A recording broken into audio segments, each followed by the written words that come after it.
C'è una strada nel nord della Thailandia, lontano dalle folle, dai resort e dalle solite rotte turistiche. Un percorso avvolto in una nebbia tra montagne misteriose e villaggi, dove il tempo sembra essersi fermato. Se pensi di conoscere la Thailandia, preparati a cambiare idea. Questo è il Mae Hong Son Loop.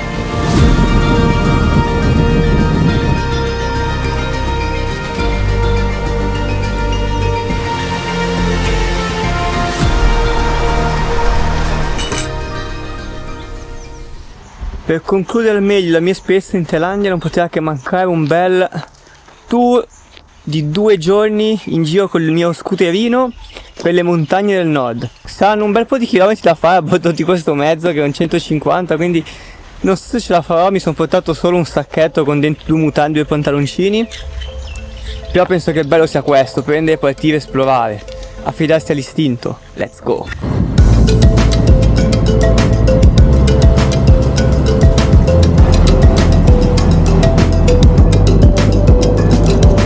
Il primo tratto di strada è quello che collega Chiang Mai con Pai. Il bello di essere indipendenti con lo scooter è che puoi fermarti quando vuoi, incontrare posti fantastici come questa cascata, ed è veramente un piccolo gioiellino in mezzo alla natura.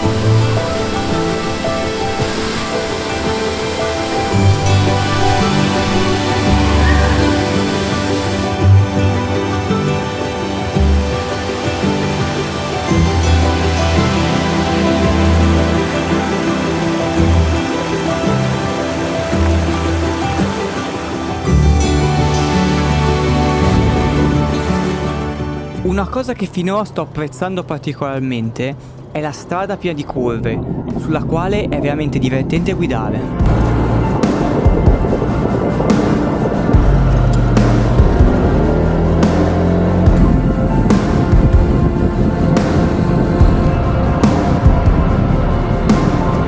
Lungo la strada mi imbatto in questa struttura che viene data alle fiamme e, dopo aver chiesto spiegazioni ai local, scopro che è per celebrare la morte di un parente anziano del villaggio in zona.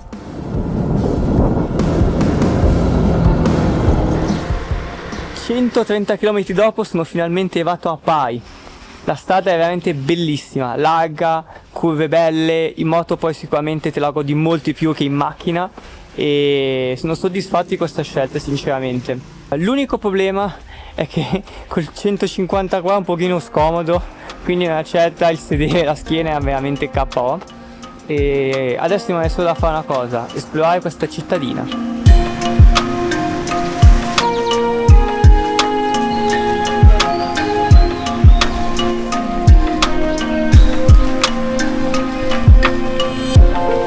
Pai mi dà l'idea di una città molto tranquilla, devo dire anche abbastanza grande, me l'aspettavo più piccola, dove la gente qua vive il tempo a modo suo.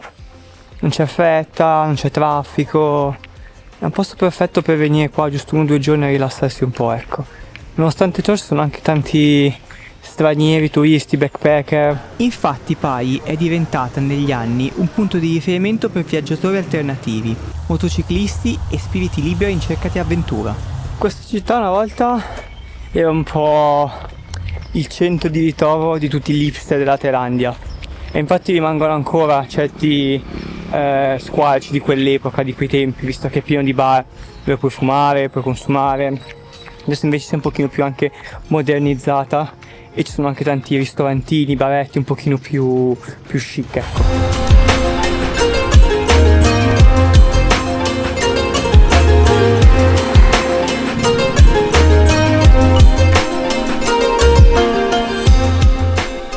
Questo è il fumo causato dall'inquinamento di quando bruciano i campi e non si vede veramente niente, perché qua adesso a occhio nudo si vede ma dalla camera non si nota, sono tutte montagne. Se non fosse per sto fumo sarebbe veramente una roba incredibile qua. Oggi le mie condizioni fisiche vengono messe duramente alla prova dopo terrore in moto e questa scalinata per vedere il Buddha, insomma, con 40 gradi impegnativo.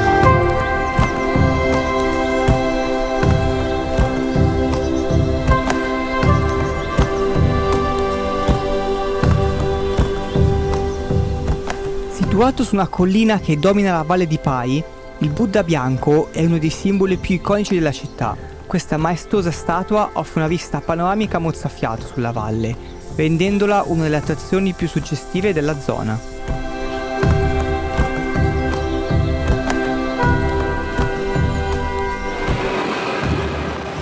C'è modo migliore di concludere una giornata intensa con un bel pesciolone nel fiume.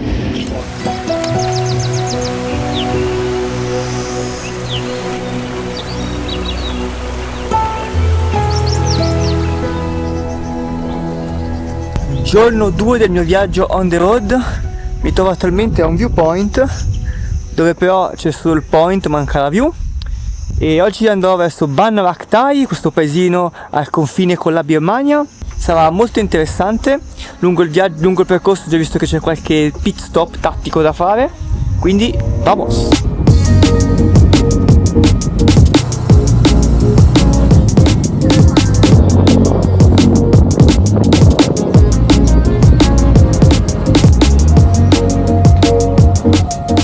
Qua si vede proprio che stanno bruciando l'erba e qua tutta la fumea che si crea.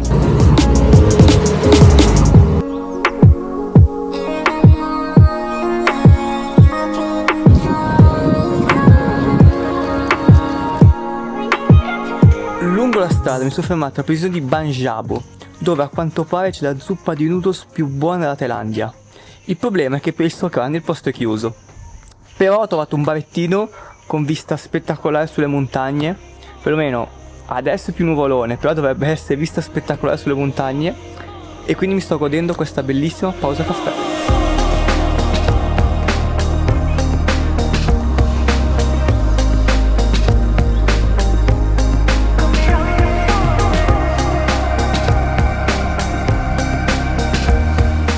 Il nord della Thailandia nasconde piccoli gioielli incastonati tra montagne, foreste e valli.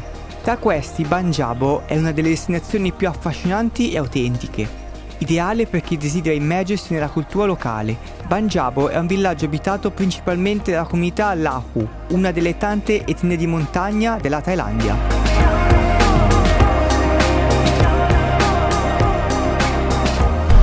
È molto bello questo paesino, tranquillissimo.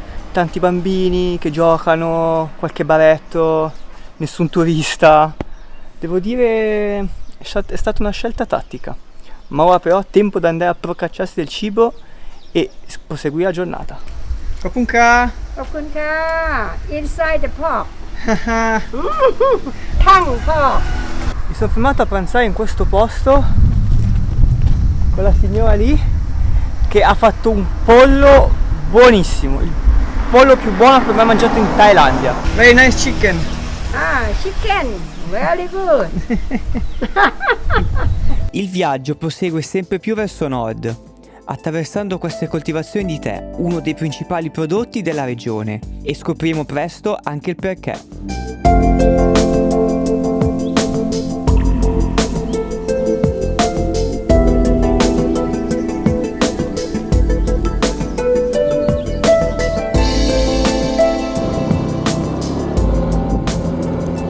Dopo un'altra giornata in moto sono finalmente arrivato alla mia destinazione, Ban Rak Thai, questo paesino al confine con il Myanmar, veramente al nord, più nord della Thailandia, anche se in realtà mi sembra di essere in Cina. Infatti questo paesino è tutto decorato stile cinese e il motivo principale è perché questa zona è famosa per il tè, quindi sono molto curioso di esplorare questo posto e magari provare anche questo famoso tè. La cultura del tè è stata tramandata di generazione in generazione da parte dei suoi abitanti, provenienti dal popolo cinese dello Yunnan, emigrati qua decenni fa per scappare dalla guerra civile. Ban Rak Thai si sviluppa attorno a un pittoresco lago e colline nebbiose. Passeggiando per il villaggio si possono ammirare le tipiche case stile cinese, decorate con lanterne e luci. Il clima fresco e l'aria pulita la rendono una destinazione perfetta per chi cerca tranquillità e autenticità.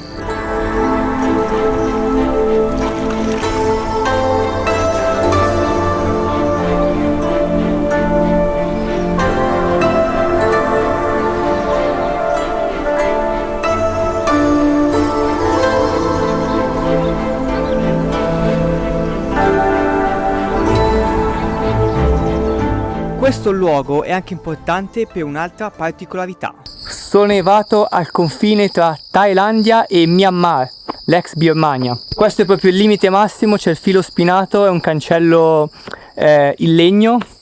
In realtà basterebbe scavalcare lì, visto che c'è un buco, però comunque, vabbè. Qui è dove i miei diritti, il mio visto si esaurisce. Sono stato ufficialmente in Myanmar. Devo dire che questo paesino è veramente molto caratteristico, mi sta piacendo tantissimo. Anche il fatto che non sia turisti, questo secondo me lo rende ancora un pochino più magico. E è vero che non è stagione, per stagione del fumo e tutto, mi immagino cosa sia questo posto quando non ci sono tutti questi vapori in aria, non c'è tutto il fumo, deve essere una roba unica. Però io me lo godo così, con questo bel piatto thailandese. Buonanotte.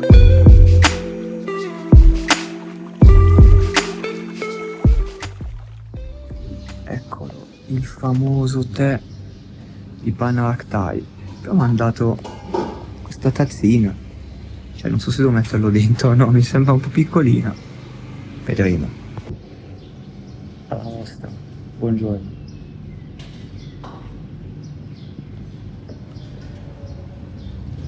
Però devo dire che non ho mai provato un tè con questo sapore. È tipo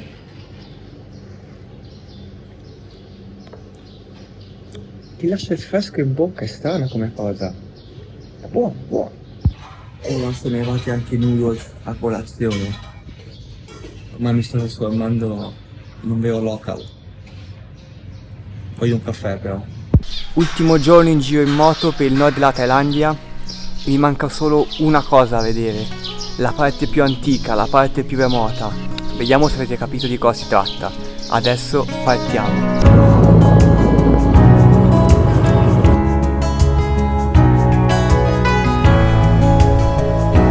Sono arrivato al villaggio delle donne giraffa o alle donne del collo lungo, dipende come volete chiamarle, della tribù dei Kayan.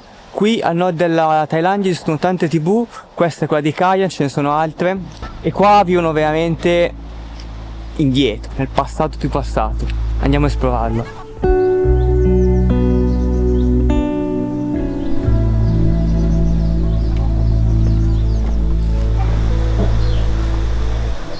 Il nome che caratterizza le donne di questo luogo deriva dalla particolarità degli anelli di ottone che hanno intorno al collo, fin da giovane età, il che dà un'illusione che il collo sia allungato, ma in realtà sono semplicemente le clavicole che si abbassano sotto il peso degli anelli.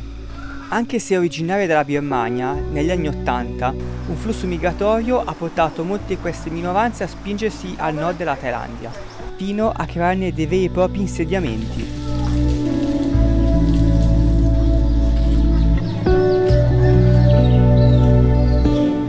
Nel villaggio vivono con poco o niente. È presente una scuola e una zona dove celebrare le varie tradizioni religiose. Per raggiungerlo fino a qualche anno fa bisognava attraversare questo stretto fiume. Ora invece è presente un ponte di legno.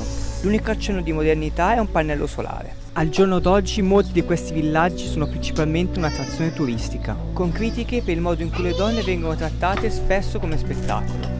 Anche se questo villaggio conserva ancora un pizzico di tradizione del passato, come la lingua, i costumi e le credenze. Prima di visitare certi luoghi bisogna assicurarsi che i soldi spesi vadano davvero alle comunità locali.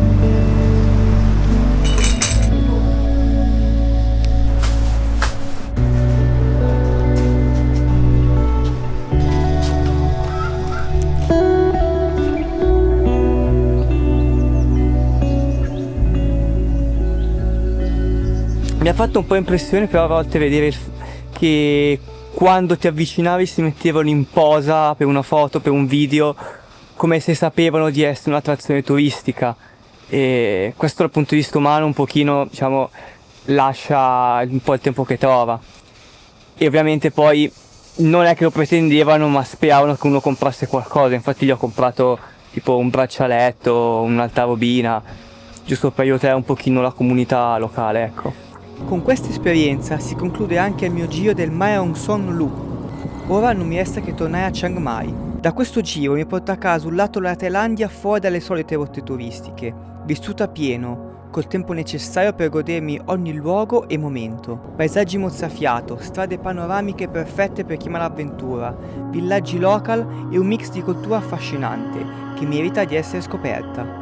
Se cercate un'esperienza diversa, questo è il posto giusto. Spero che questo vlog vi abbia ispirato a esplorare questa zona incredibile. Ci vediamo alla prossima avventura.